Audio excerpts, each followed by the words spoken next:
안녕하세요. 저는 미래에셋투자연금센터의 김동엽이라고 합니다. 오늘 강의 드릴 주제는 장수리스크와 자산관리라는 주제인데 다소 딱딱한 제목이라서 제가 제목을 조금 한번 바꿔봤습니다. 수명이 늘어난 만큼 돈의 수명도 늘려라. 지금 이 방송 들으신 시청자분들께서는 한번 제가 이런 질문 한번 던져도 될지 모르겠는데 시청자분들은 다 자신이 몇 살까지 살지 알 수 있나요? 이 질문에 답을 할 수 있는 사람은 많지 않을 것 같아요. 수명이라는 게 제일 불확실한 부분들이 너무 많거든요. 그래서 제가 이 동화책을 하나 가져와 봤는데 혹시 예전에 이런 동화 보셨는지 모르겠어요. 삼년고개라는 동화 혹시 읽어본 적 있으신지 모르겠습니다. 내용은 어떤 거냐 그러면 고갯길이 있어요. 저 고개를 지나가다가 저기서 넘어지는 사람은 3년밖에 못 산다고 합니다. 또 어떤 할머니가 저 길을 넘어가다가 넘어지셨어요. 이제 자기가 이제 3년밖에 못 산다는 사실을 알게 된 거죠. 그래서 집에 와서 손자를 앞에 두고 대성통곡을 합니다. 아이고 이제 나 3년밖에 못 살아. 어떡하냐 어떡하냐고 대성통곡을 하고 있으니까 그 이야기를 가만히 듣고 있던 손자가 할머니를 보더니 대뜸 이렇게 이야기합니다. 할머니 이렇게 기쁜 일이 생겼는데 할머니는 왜 우는 거야? 이렇게 물어봐요. 할머니 입장에서는 손자 말이 너무 당황스럽잖아요. 야 할머니가 죽는다는데 네가 그렇게 기쁜 일이라고 할 수 있냐?라고 했더니 손자가 하는 말이 할머니 잘 생각해 봐. 3년 뒤에 할머니가 저 고개에 가서 한 번 더 넘어지면 어떻게 될까? 또 3년을 살 수 있는 거잖아.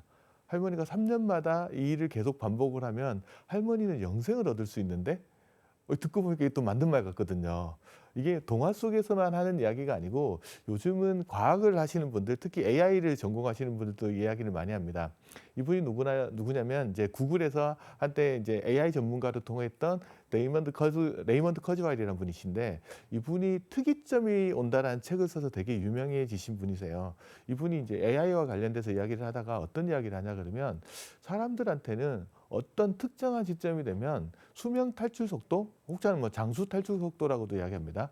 장수 탈출 속도에 도달하게 된다는 이야기를 해요. 이게 무슨 이야기인지 제가 잠시 들여다봤더니 이런 이야기입니다. AI나 뭐 의료기술, 과학기술이 발달하면서 인간의 수명이 계속 늘어나는 거는 아시잖아요. 근데 어떤 특정한 시점이 되면 사람의 수명이 늘어나는 속도가 실질적인 물리적인 시간이 흐르는 속도보다 빨라지는 거예요. 그래서 내가 1년을 살았는데 수명은 1년 이상 늘어나는 겁니다. 그렇게 되면 내가 살아가는 속도보다 수명이 늘어나는 속도가 빨라지면 이론적으로는 죽지 않는 시대가 도달하는 거죠. 3년 고개가 현실화되는 문제들이 생기는 거죠. 정말 그럴까? 이 레이먼드 커즈와일은 이게 뭐 그렇게 아주 낙관적인 계통에 있으시는 분이기 때문에 이게 뭐 빠르면 10년 이내 이렇게 올 수도 있다라고 이야기를 하거든요.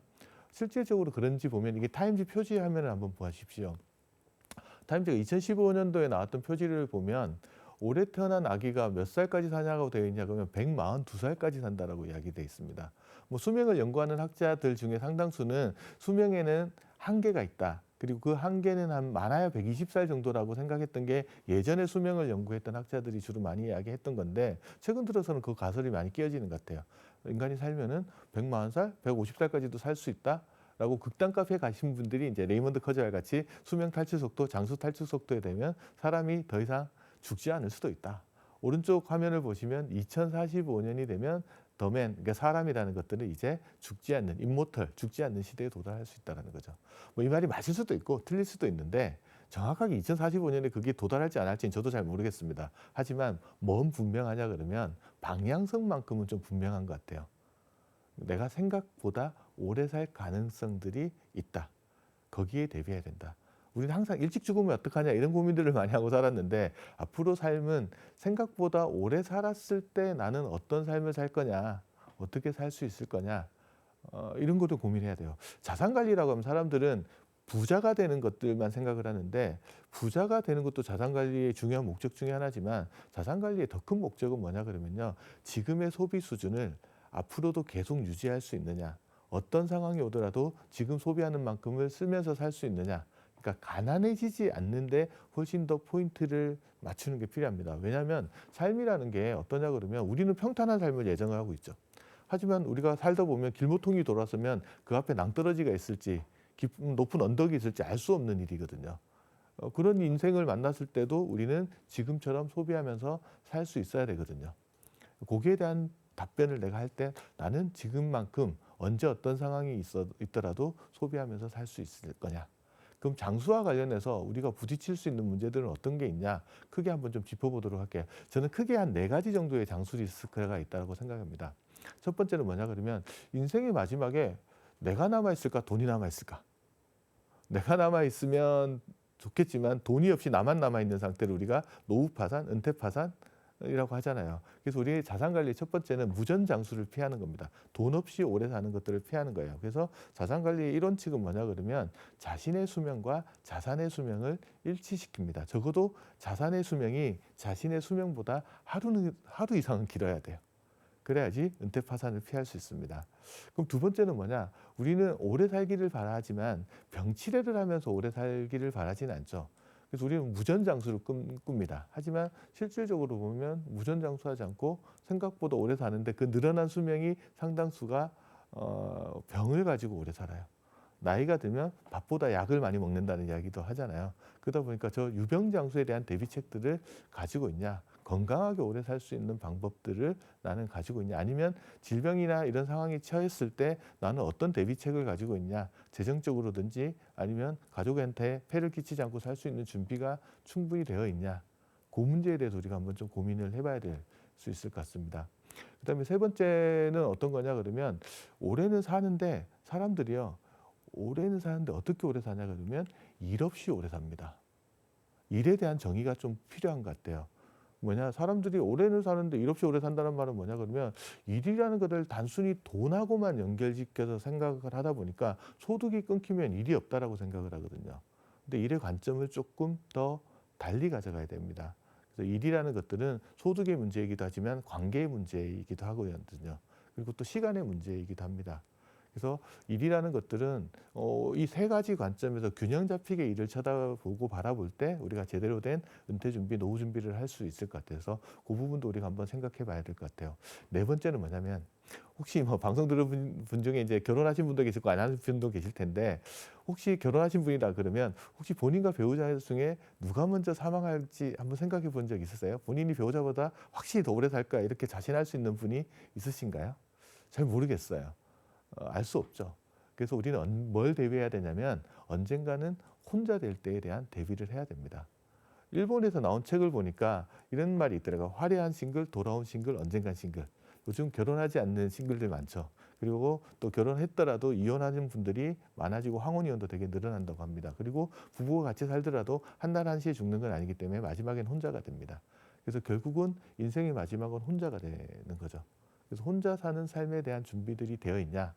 이 네 가지 숙제에 대해서 우리가 잘 대비를 하고 있으면 우리 삶이 조금은 더 장수시대를 맞아서 좀 평안하게 살 수 있지 않을까라는 생각을 합니다. 그중에서 오늘 제가 좀 주로 다뤄야 될 문제는 뭐냐면 제일 첫 번째 있는 무전장수에 대한 이야기들 합니다. 우리가 생각보다 오래 살았을 때 나는 그 수명에 맞춰서 돈의 수명을 늘려놓을 수 있느냐. 그 숙제에 대한 이야기들을 합니다. 그래서 첫 번째 주제에 대한 이야기들을 오늘 집중적으로 한번 다뤄볼 텐데 무전장수, 돈이 남느냐, 내가 남느냐, 은퇴 후에 월급 봉투들을 내가 죽을 때까지 계속 마련해 뒀느냐 이 문제에 대한 이야기들을 하나씩 좀 점검해 보도록 하겠습니다. 그러려면 누군가 선배들의 도움을 받을 필요가 있잖아요. 그 선배 중에 대표적인 분이 이분이십니다. 누구냐 그러면 프랑스 남부의 아를 지방에서 살다가 돌아가신 분이신데 이분이 기네스북에 올라가 있습니다. 뭘로 올라갔냐 그러면 태어난 날, 그러니까 출생증명서랑 사망증명서를 가지고 있는 분 중에 가장 오래 사신 분입니다. 언제 태어났냐 그러면 1875년도에 태어나서 사망한 날이 언제냐면 대한민국의 IMF가 터졌던 1997년도에 태어났습니다. 이거는 돌아가시기 2년 전에 찍었던 사진인데 생신 때 찍었던 사진이에요.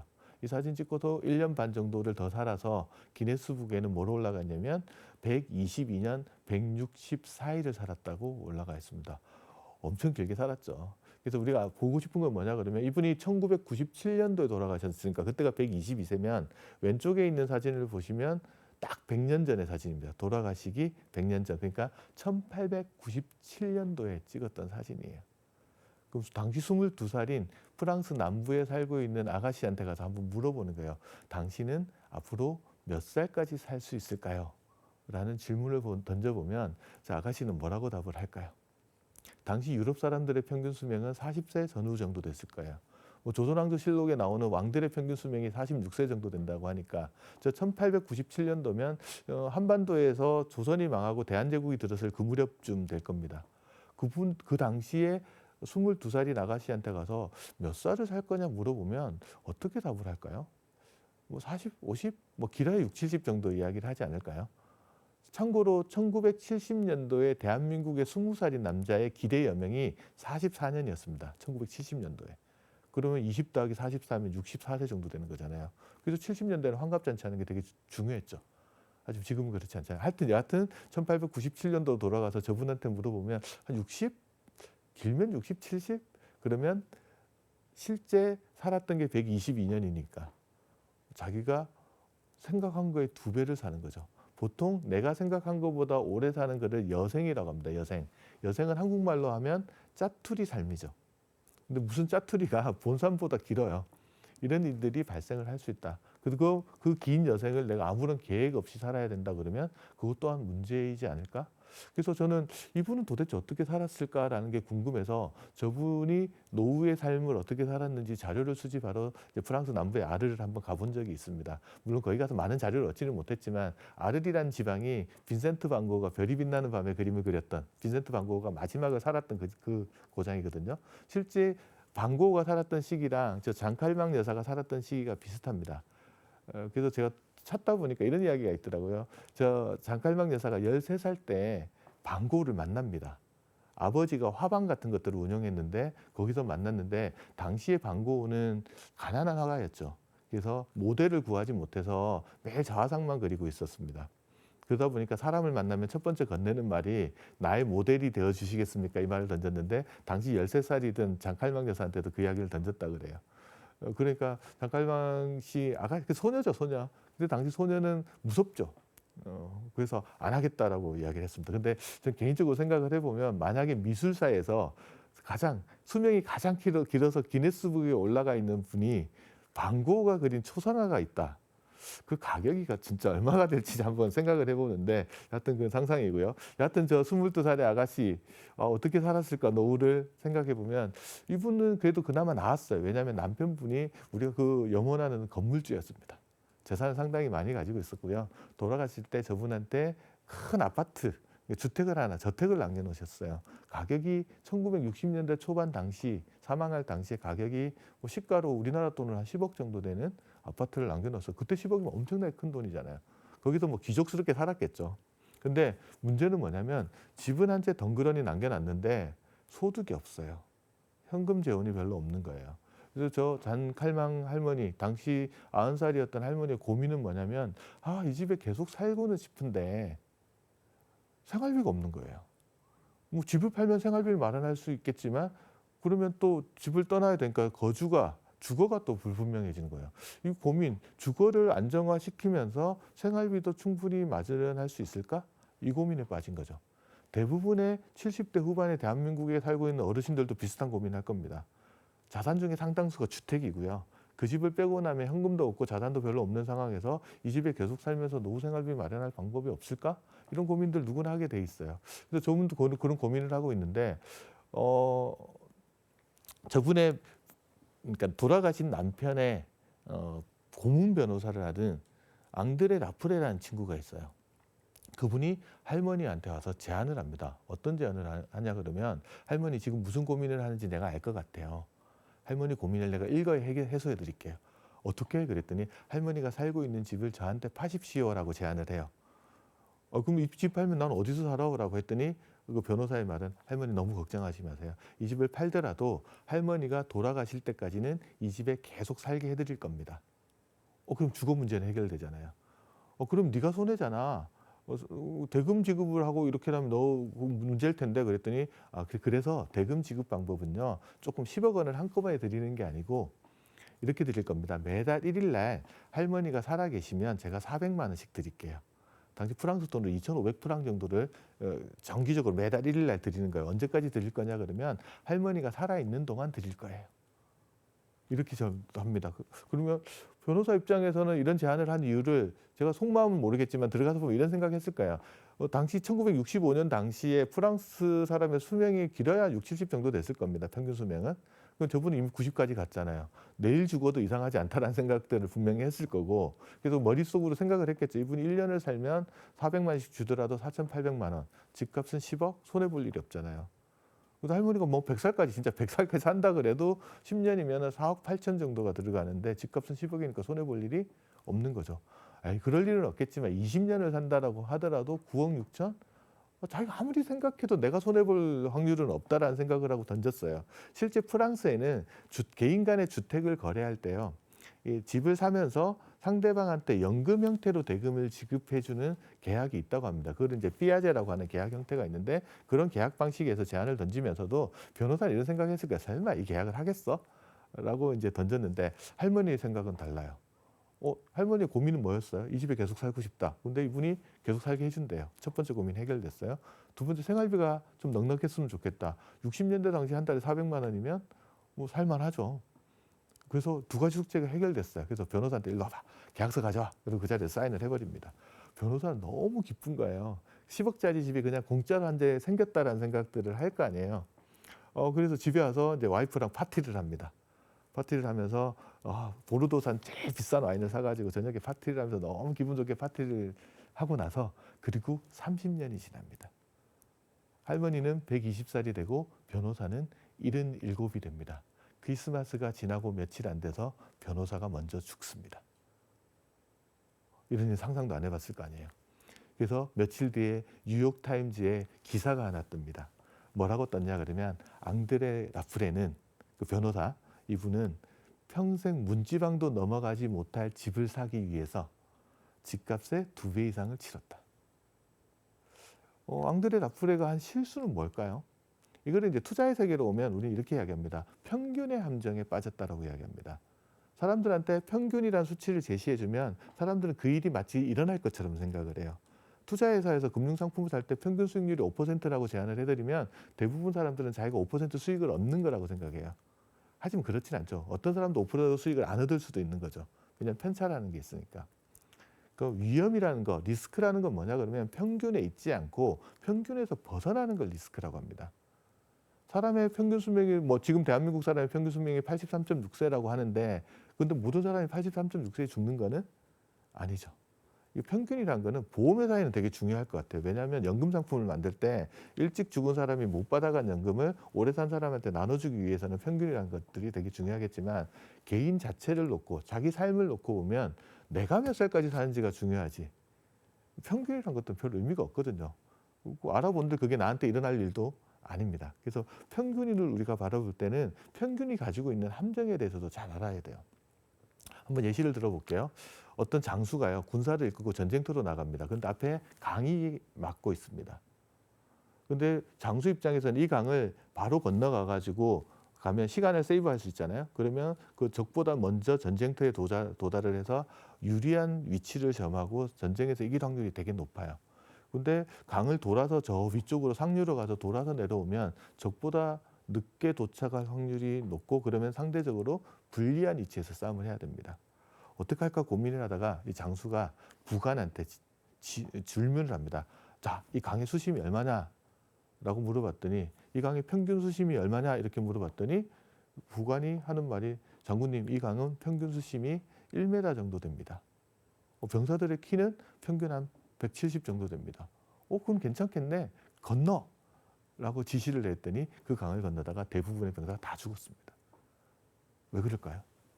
장수는 부관한테 뭐라고 질문했어야 될까요? 평균 수심이 얼마냐라고 물어볼 게 아니고 뭘 물어봤어야 되냐 그러면 이 강의 가장 깊은 곳 아니면 병사들의 키보다 깊은 곳이 있느냐고 물어봤어야 될 겁니다.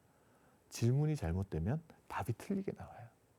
그러면 커다란 피해를 입습니다. 그러면 내가 내 자신한테 던져야 할 질문은 평균 수명이 얼마냐는 질문이 아니고 내가 생각보다 오래 살면 얼마나 살 수 있을까? 라는 질문들을 던져봐야 돼요. 그때도 나는 지금처럼 소비하고 살 수 있을까? 라는 질문들을 던져봐야 됩니다. 앙드레 라프레는 그 질문을 잘못 던진 거죠. 근데 할머니 입장에서 한번 생각해 볼게요. 물론 계약하고 얼마 안 돼서 죽으면 본인이 손해라는 거 분명히 알 거예요. 본인도. 근데 그 사람은 생각을 어떻게 했냐면 뭐 죽어서 집 한 채 남아있어 봐야 뭐예요. 죽어서 부자보다는 살아있을 때 부자가 훨씬 낫다라는 생각을 할 겁니다. 그러면 나이가 들어갈수록 자산의 형태 중에 현금 흐름을 가지고 있는 자산들이 나한테는 훨씬 더 도움이 되지, 덩어리 형태로 현금을 못 만들어내는 자산들은 그다지 큰 도움이 되지 않는다는 거죠. 그래서 우리가 노후 설계를 할 때 한번 생각해 봐야 되는 거는 내가 가지고 있는 자산을 크게 두 덩어리로 나눠 보셔야 됩니다. 저는 이거를 하나는 곡간형 자산이라 그러고요. 하나는 우물 형태의 자산이라고 이야기합니다. 곡간 형태의 자산의 대표적인 건 뭐냐면 현금, 예금, 주식, 채권, 부동산과 같은 자산이라고 보시면 돼요. 이 자산의 가장 큰 특징은 자산의 가격이 딱 써 있습니다. 얼마짜리. 사람들이 이거 되게 좋아해요. 그리고요, 이 자산은 내가 언제든지 필요할 때 처분할 수 있습니다. 골프 치시는 분들 이런 자산이 손에 딱 만져진다고 해서 그립감이 뛰어난 자산이라고 이야기를 하는데 너무 좋아요. 그래서 다들 선호해요. 근데 이 자산은 어떤 문제를 가지고 있나 지금부터 한번 볼게요. 내가 가지고 있는 자산들을 모두 곳간에 집어넣어놨다고 생각을 해보십시오. 그리고 내일부터 은퇴 생활을 시작합니다. 꺼내 쓰기 시작합니다. 매달 꺼내 쓰면 이 질문 해볼게요. 마지막에 곳간이 먼저 빌까요? 내가 먼저 죽을까요? 알 수 없죠. 이 자산은 참 좋은데 장수 리스크에 노출되어 있는 자산이에요. 이 자산의 특징을 정확하게 좀 알고 있어야 돼요. 그러면 반대쪽에 있는 저 우물 형태의 자산은 어떤 거냐? 현금 흐름을 가지고 있는 자산들이에요. 대표적으로 뭐 국민연금 같은 공적연금도 있을 수도 있고요. 뭐 ETF 같은 것 중에 월 분배형 ETF 같은 게 될 수도 있고요. 이번 달에 쓰면 다음 달에 또 나오는 형태의 자산들. 그런 형태의 자산들의 장점은 뭐예요? 이게 이번 달에 써도 다음 달에 또 나오니까 내가 죽을 때까지 그걸 빼서 쓸 수 있다라는 장점들이 있죠. 근데 단점도 있습니다. 내가 매달 받는 국민연금 100만 원, 200만 원의 가치가 지금 자산 가치로 얼마인지를 알 수가 없어요. 이 자산의 가치가 뭐에 따라 달라지냐 그러면 자신의 수명에 따라 달라지고요. 시장의 이자율에 따라서도 달라집니다. 가치 평가하기가 너무 곤란해요. 그리고 가장 큰 문제는 한꺼번에 꺼내 쓰기가 힘들어요. 그러다 보니까 사람들, 특히 젊은 사람일수록 저런 우물 형태의 자산들을 선호하지 않습니다.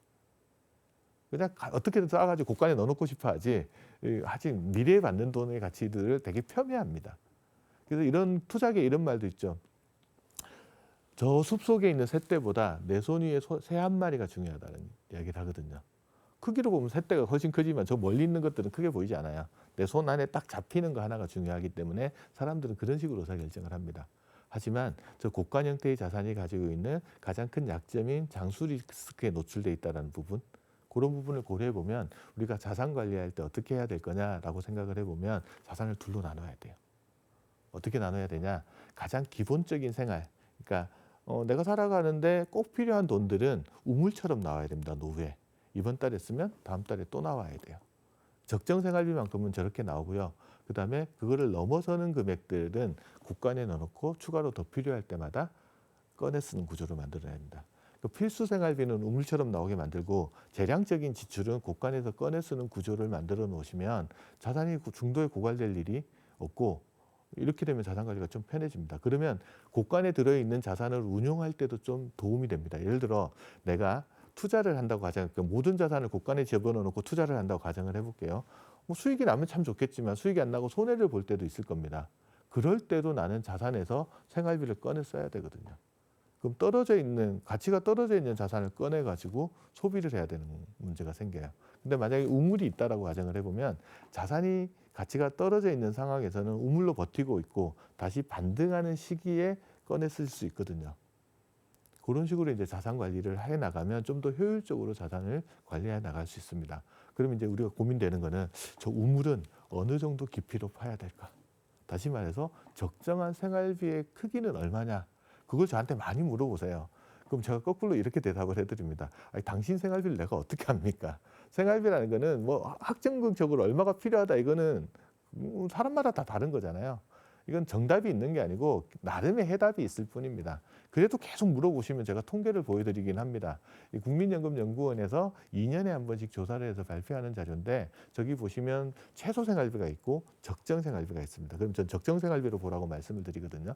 적정 생활비라는 것들은 어떤 거냐 그러면 중대한 질병을 갖지 않고 그냥 일상을 살아갈 때 들어가는 비용 정도로 보시면 되는데, 우리나라 전체 평균이 277만 원 정도 되고요. 서울에 사시는 분들이 한 330만 원 정도를 쓴다라고 이야기를 합니다. 광역시가 한 280만 원 정도, 그 정도 범위를 쓴다라고 하는데, 안타깝게도 저게 2021년도 조사 자료예요. 그 이후에 어떤 일이 있었냐? 전체적으로 전 세계적으로 코로나가 있었고요.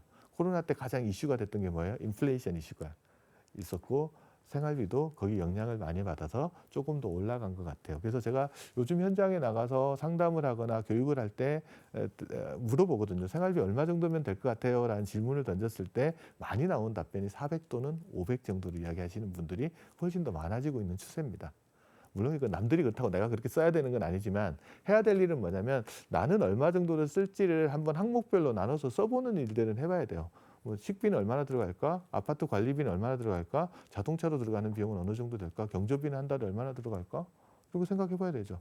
그다음에 스마트폰도 쓰실 거고 그다음에 영화도 봐야 되고 넷플릭스도 깔아서 봐야 되고 뭐 이런 비용들 감안하고 용돈도 써야 되고 친구 만나면 뭐 골프까지는 못 치더라도 뭐 당구라도 한 게임 쳐야 될 거고 술 한잔 해야 될 거 아니에요. 그런 용돈들 같은 것들을 감안해서 어느 정도 비용이 들어갈까 한번 생각을 해봐야 됩니다. 그리고 간과하지 말아야 될 것들은 뭐냐면 나는 쓰지 않았는데 국가가 나로 하여금 쓰게 하는 것들도 있습니다. 대표적인 게 뭐가 있냐? 재산세. 그리고 재산을 좀 큰 거 가지고 있으면 종부세 내시고요. 그다음에 매달 한 번씩 건강보험료 또 내셔야 됩니다. 이렇게 나는 쓰지 않았지만 이렇게 나가는 지출들을 비소비 지출이라고 하는데 통계를 들여다보면 전체 지출에서 비소비 지출이 차지하는 비중이 또 한 20%는 왔다 갔다 합니다. 그리고 그런 것들 전체 감안해서 나한테 필요한 금액을 한번 메모지에다가 다 써서 본인하고 배우자가 이제 한번 논의를 해보고 그 금액이 얼마인지를 한번 써보시고 그 금액을 우리가 가늠을 해볼 필요가 있어요. 너무 크게 쓰시면 현재가 힘들어집니다. 근데 너무 작게 쓰시면 미래가 힘들어집니다. 그래서 적정한 범위를 잘 만들어서 내가 거기 얼마가 필요한지를 한번 점검을 해보고 이제 그걸 마련하기 위한 작업으로 들어가는 게 이제 지금부터 해야 될 겁니다. 그럼 이제 백지를 하나 딱 꺼내 놓으시고요. 밑에 줄을 하나 쫙 그십니다. 저기 제가 정년퇴직이라고 써놓은 거는 부부 중에 주된 소득자는 몇 살까지 일을 할 수 있을까? 라는 것들 나이대를 자기가 한번 써봅니다. 그리고 나는 몇 살까지 살까? 배우자는 몇 살까지 살 수 있을까? 알 수 없죠. 그래서 제가 화살표로 이렇게 그려놨습니다. 뭐 부부가 한날 한시에 죽기로 다짐했는지는 모르겠는데 그런 일은 안 일어납니다. 옛날에는 결혼식 할 때 주례 선생님이 나와가지고 뭐 검은 머리 파프리가 될 때까지 살다가 뭐 한날 한시에 뭐 같이 뭐 사망한다 뭐 이런 이야기를 했는지 모르겠지만 현실적으로 그런 일은 거의 일어나지 않습니다. 그러면 이제 저 기간을 삶의 이정표를 딱 그려놓은 다음에 아까 말씀드렸던 우물의 깊이 생활비를 얼마나 쓸 건지 의논을 하셨잖아요. 제가 최근에 만난 분은 본인이 대기업 다니시는 분인데 한 달에 한 500 정도는 필요하다고 이야기를 하시더라고요. 그래서 500 정도를 마련하려고 한다고 하면 본인이 두 사람이 살 때는 한 500 정도가 필요할 거예요. 근데 두 사람 중에 한 사람이 돌아가시면 혼자 사니까 절반이 필요할까? 아니요. 기본적인 지출이 있기 때문에 절반보다는 좀 많이 들어갑니다. 보통 재무 연구하시는 분들은 혼자 살 때는 둘이 살 때 생활비 한 70% 정도가 들어간다라고 이야기를 하거든요. 그러면 저거를 어떻게 메울 거냐? 라는 것에 대한 이야기들을 한번 해봅니다. 그러면 이제 제일 먼저 점검해야 될 거는 뭐냐면 직장 다닐 때는 월급이 주된 소득이지만 퇴직하고 나면 주된 소득이 뭐예요? 공적연금입니다. 자기가 받는 연금이 얼마가 되는지를 한번 점검을 해봐야 돼요. 그래서 국민연금을 몇 살부터 얼마나 받을 수 있느냐. 1969년도 이후 출생자 같으면 국민연금은 65세부터 받으실 수 있거든요. 제가 그분한테 물어봤어요. 얼마나 받으세요? 물어봤더니 한 달에 한 150 정도는 나온다라고 국민연금 공단에서 안내장이 나왔다고 그러더라고요. 그러면 500만 원 숙제 중에서 얼마가 해결된 거예요? 150만 원 해결됐으니까 350만 원 숙제가 남아있잖아요. 그럼 350만 원을 은퇴 후 30년, 40년 이거 만들어내는 게 쉬운 일이냐? 쉽지 않습니다, 결코. 그럼 이제 배우자를 봐야 돼요. 현역 시절에 요즘 40, 50대 맞벌이 부부가 한 50% 정도 넘는다고 이야기하더라고요.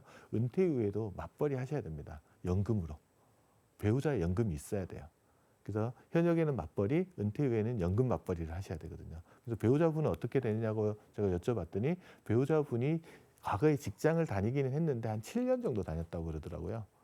7년이면 국민연금 가입자가 노령연금을 수령을 하려면 10년 이상은 보험료를 부으셔야 돼요. 근데 7년밖에 안 넣어서 못 받잖아요. 그래서 못 받겠네라는 속으로 제가 그런 생각을 하고 있었는데 그분이 하시는 말이 그래서요 4년 전에 국민연금 공단에 가서 임의 가입을 했다고 합니다.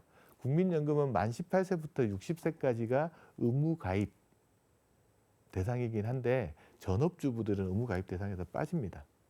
하지만 안 내도 되는 보험료를 스스로 내겠다고 신고하는 것들을 임의가입이라고 하는데 그분이 4년 전에 하셨대요. 그러면 직장 다닐 때 냈던 게 7년, 그리고 임의가입해서 한 4년 냈으면 11년 정도 낸 거잖아요. 앞으로도 좀 더 낼 거 있으니까 국민연금은 충분히 노령연금 받을 자격은 이제 계신 거죠. 하지만 기간이 짧아서 금액은 그렇게 많지 않겠거니 이렇게 생각을 하고 다시 물어봤어요. 그래서 얼마나 받을 수 있대요? 라고 물어봤더니 아, 이미 가입하고 예전에 직장 다니고 이미 가입할 때가 중간에 비어 있는 거 있잖아요.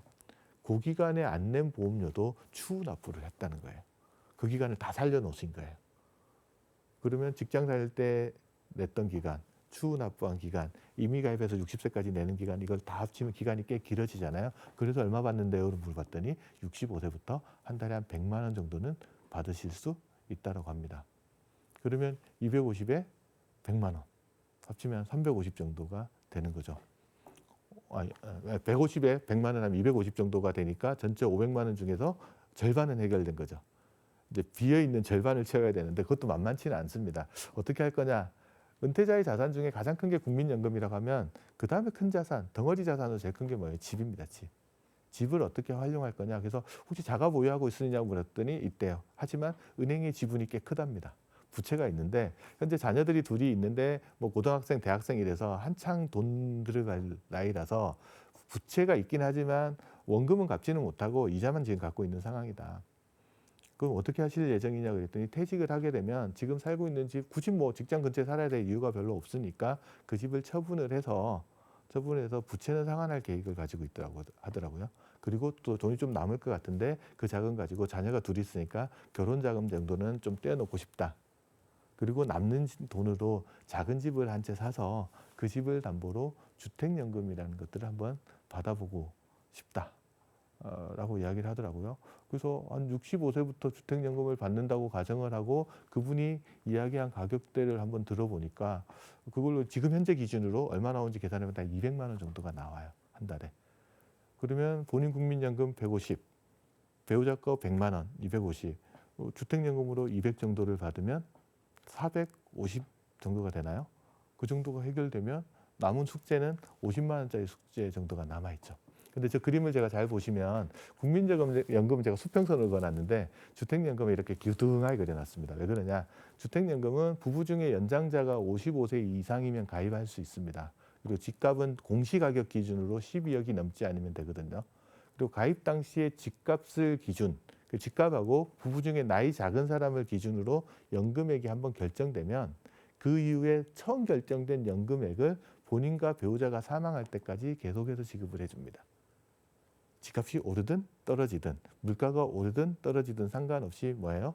동일한 금액을 지급하니까 현재로서는 200만 원의 가치가 있겠지만 시간이 지날수록 구매력은 떨어질 수밖에 없어서 제가 약간 기우뚱하게 그려놨습니다. 물가가 2, 3%씩 오른다고 가정하면 2, 30년을 살게 되면 가치가 한 6, 70% 정도의 소득의 가치밖에 안 될 겁니다. 그래서 제가 그려놨습니다. 그러면 저 뒤쪽은 약간 좀 부족해질 수 있죠. 하지만 너무 걱정하지 말라고 그랬습니다. 왜 그러냐 그러면 나이가 들면 뭐도 줄어요? 소비도 같이 줄어들거든요. 그래서 보통 보면은 은퇴 전에 은퇴하고 나자마자 직전 한 5년에서 10년 정도는 오히려 지출이 좀 더 늘어난다고 합니다. 왜냐하면 시간도 많고요. 안 하고 싶었던 일 막 하고 싶잖아요. 해외여행도 가고 싶고. 그래서 오히려 지출이 늘어나는데 그런 시기를 우리가 액티브 페이지라고 해서 활동적인 시기라고 이야기를 합니다. 그 시기가 지나고 나서 한 5년 정도, 10년 정도 지나고 나면 이제 근력도 떨어지고 돈도 떨어지죠. 그래서 해외여행 갔지 않고 해외여행 갔던 사진을 보면서 지내는 시절이 있어요. 이 시기를 우리가 회상의 시기라고 합니다. 그럼 지출은 이렇게 줄어듭니다. 그러다가 다시 은퇴 후반으로 갈수록 간병비나 의료비가 늘어나면서 다시 늘어납니다. 그래서 전체적으로 지출 곡선을 보면 나이키 곡선을 그린다는 게 일반적으로 은퇴 연구하시는 분들이 하는 이야기예요. 그리고 첫 번째 활동적인 시기에 가장 많이 쓸 때보다 간병비가 들어간다고 해도 나중에 들어가는 비용이 조금 더 작게 들어간다고 해요. 이런 소비 패턴들을 가지고 있으니까 거기에 맞춰서 좀 준비를 하시면 될 것 같아요. 그래서 주택연금의 물가 상승에 따른 구매력 하락분은 상대적으로 그렇게 걱정 안 하셔도 될 것 같다라고 이야기를 했는데 물론 저렇게 해서 450 정도를 준비했으니까 50만 원 정도가 추가로 더 준비해야 되잖아요. 그걸 이제 개인적으로 어떻게 준비할 거냐라는 것들을 이제 지금부터 플랜을 세워가지고 가셔야죠. 근데 제가 이렇게 그림을 그려주는 이유는 뭐냐 그러면 사람들은 500만 원 필요하다 이렇게 해놓고 구체적인 계획이 없어요. 그렇다고 그 덩어리가 너무 크다 보니까 좌절하고 아유 어떻게 되겠지 이렇게 아예 계획을 안 세워버립니다. 뭐부터 봐야 되냐? 내가 가지고 있는 것부터 보셔야 돼요. 그래서 내가 가지고 있는 것들을 어떻게 배치를 해서 저거를 메울 거냐라는 것들을 보실 필요가 있습니다. 물컵에 물이 들어있으면 비어있는 공간을 보지 말고 차 있는 공간들을 보시고 얼마나 더 채워야 되는지 나중에 점검을 하실 필요가 있습니다. 그리고 저게 끝나고 나면 앞쪽으로 와서 점검을 좀 해봐야 됩니다. 뭘 점검을 해야 되냐 그러면 국민연금 아까 저분 69년도 이후 출생자들은 65세부터 받는다고 하는데 우리나라의 정년, 직장인의 정년은 60세로 되어 있고요.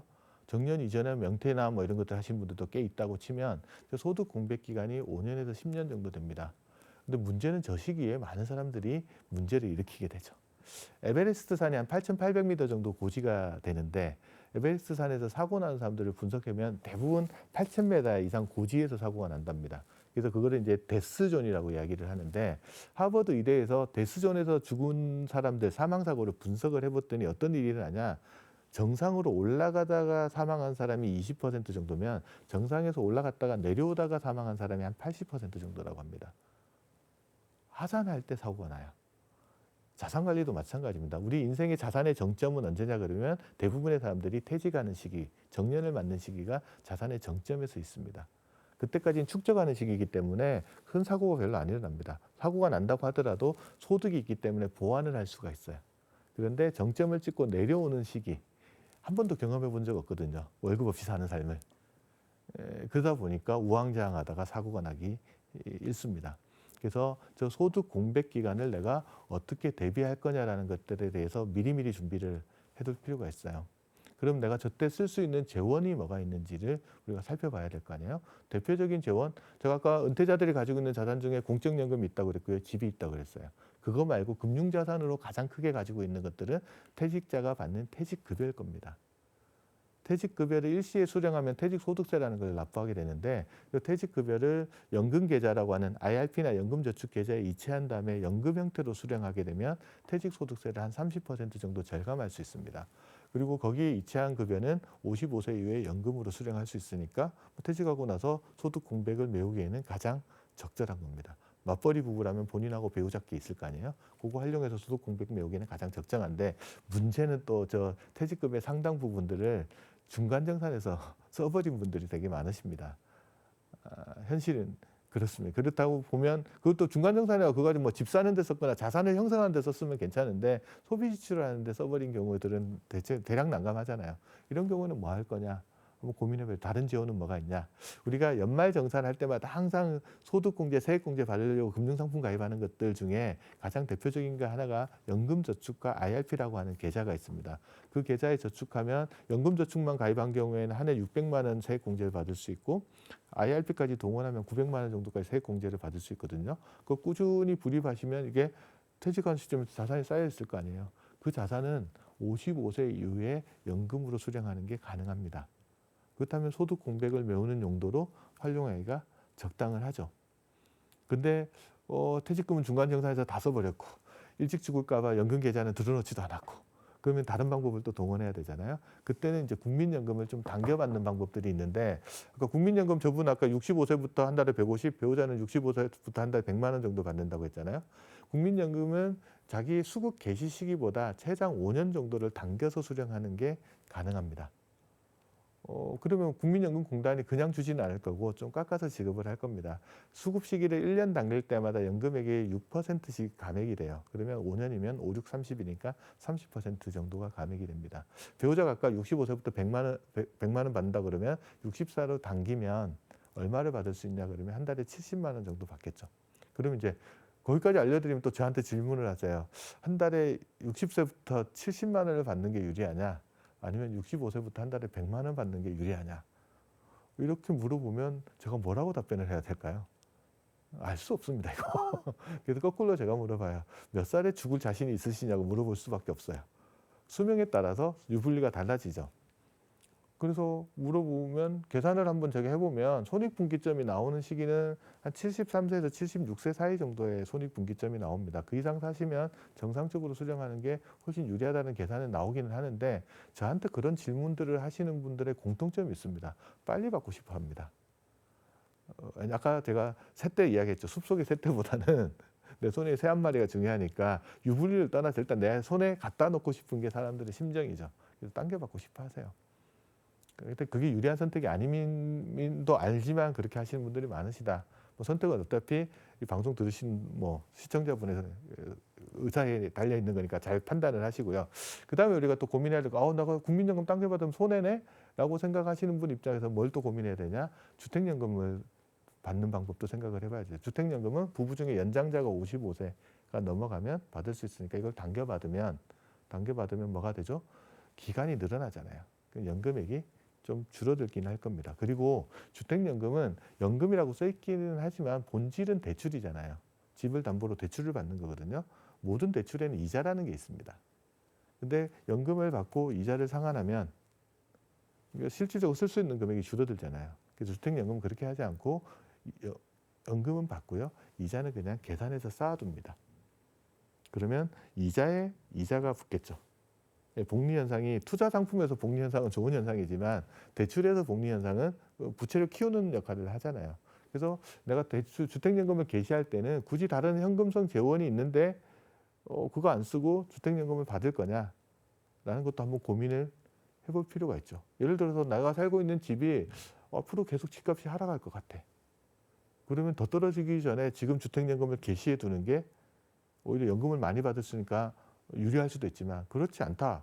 그러면 부채 비용도 가늠을 해봐서 개시 시기를 결정하시는 게 본인한테 좋을 것 같습니다. 그래서 제가 이렇게 말씀드리는 거는 퇴직금, 연금계좌, 뭐 국민연금을 조기 수령하는 거, 주택연금을 활용하는 방법, 나한테 적합한 무기가 있을 거예요. 그것들을 잘 활용해야 내가 노후 자금들을 잘 활용할 수 있으니까 그것들을 보시는 거죠. 그래서 제가 삼국지에 보면 관우가 나옵니다. 관우가 들고 다니는 칼을 청령언월도라 그러거든요. 엄청 크고 무거운 칼이잖아요. 관우는 그걸 들고 휙 휘저으면 적의 목이 뭐 몇 개씩 떨어져 나간다고 이렇게 이야기하는데 그 칼을 유비한테 주면 그 쓸 수 있을까요? 자기한테 적합한 무기가 있거든요. 그래서 자기 것들을 잘하고 자기가 가지고 있는 무기의 재원들을 정확하게 평가하고 그걸 적재적소에 써야 되는 거예요. 그러려면 뭐가 필요하냐 그러면 내가 가지고 있는 자산의 장단점을 정확하게 잘 알고 있어야 돼요. 그렇게 알고 계시면 되겠다. 그러면 이제 저 소득 공백기에 대한 대비책을 충분히 세웠으면 저 뒤쪽으로 넘어갑니다. 내가 먼저 죽을 수도 있고 배우자가 먼저 사망할 수 있는데 누군가의 사망에 따라서 뭐가 달라져요? 현금 흐름이 달라집니다. 국민연금 가입자가 사망하게 됐을 때 그 가입자의 유가족들한테 지급되는 연금들을 유족연금이라는 게 있어요.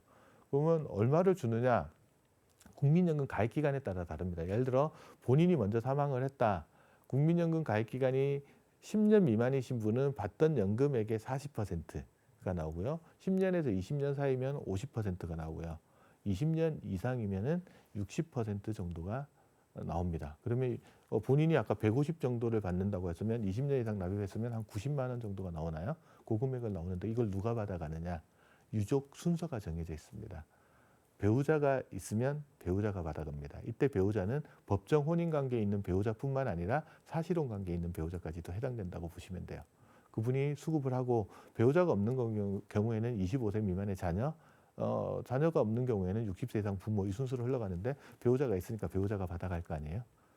그러면 90만 원을 배우자가 받아가는데 잘 생각해 봐야 되는 건 배우자한테도 배우자도 노령연금 100만 원 받는다고 그랬죠.